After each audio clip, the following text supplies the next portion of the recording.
اینٹیں پختہ ہو جائیں، اب انہیں جوڑنا ہے، سیمنٹ سبسٹنس چاہیے، وہ قرآن ہے، یہ جوڑے گا تم۔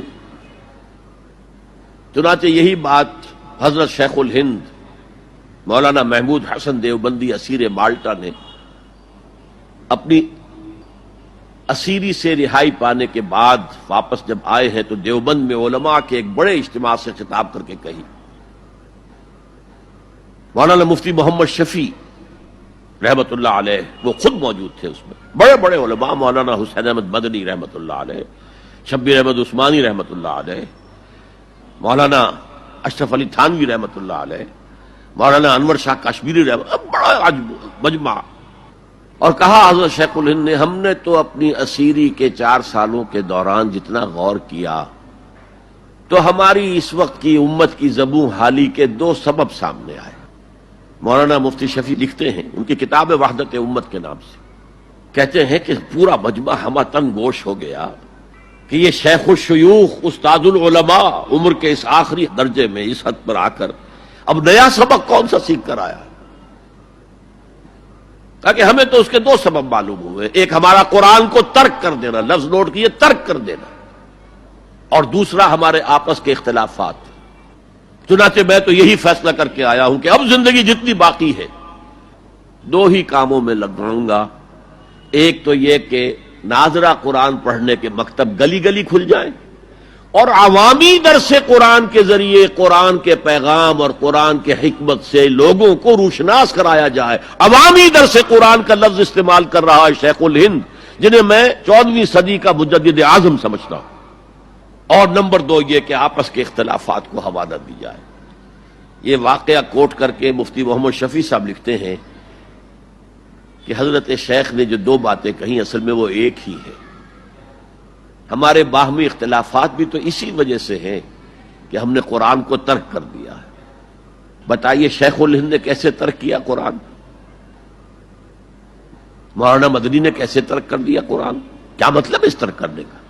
حال تو یہ ہے کہ مولانا مدنی رحمت اللہ علیہ حالانکہ وہ تو گرفتار نہیں ہوئے تھے، وہ تو والنٹریلی اپنے شیخ کی خدمت کے لیے گئے ہیں ساتھ، اور اس حد تک ان کی وفاداری اور ان کی خدمت گزاری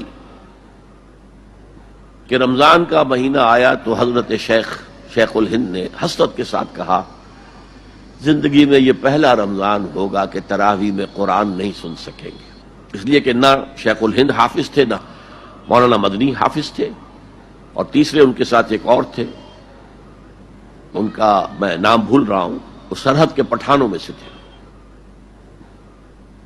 کوئی حافظ نہیں تھا۔ اب آپ غور کیجئے، استاد اور اپنے شیخ کی اس حسرت کو دور کرنے کے لیے مولانا مدنی روزانہ 1 پارہ حفظ کرتے تھے اور رات کو تراویح میں سناتے تھے، روزانہ 1 پارہ۔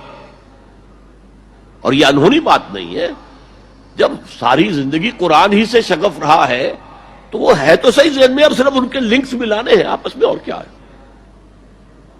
اصل میں قرآن کو ترک کرنے کا مطلب کیا ہے؟ وہ اصل میں ایک اور بہت بڑے عالم دین کی بات سنیے آپ، مولانا سید انور شاہ کشمیری رحمت اللہ علیہ، جو دیوبند سے آ کر آپ کے قریب میں ڈابھیل میں انہوں نے مدرسہ قائم کیا تھا۔ وہ ایک مرتبہ قادیان میں ایک جلسہ علماء کیا کرتے تھے ہر سال رد قادیانیت کے لیے،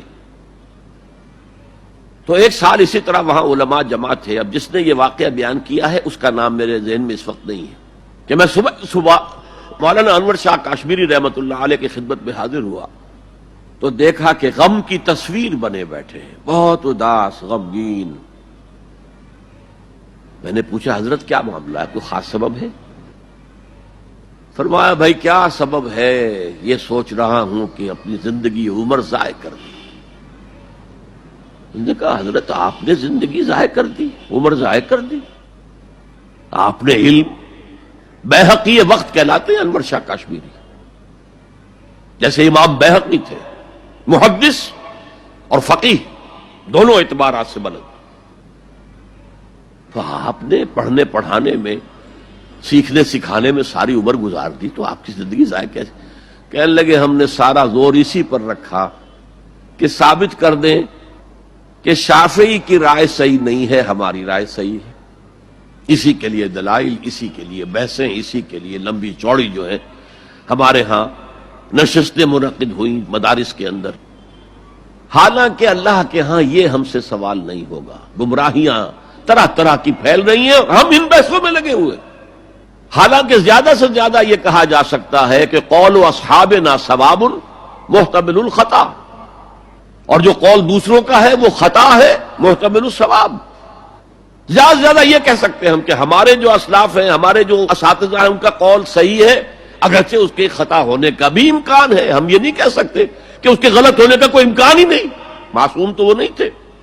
اور قولہم ان کا جو ہمارے سامنے ہے مد مقابل ہے، اور وہ شافعی ہیں. اصل تو جو ٹکراؤ تھا وہ فقہ حنفی اور فقہ شافعی کے مابین تھا. ہم صرف یہ کہہ سکتے ہیں کہ ان کا یہ قول خطا ہے، غلطی ہے، اگرچہ احتمال موجود ہے کہ وہی صحیح ہو. اس کے سوا تو ہم کچھ نہیں کہہ سکتے. اور ہم نے اپنی ساری زندگی اس کام میں لگا دی.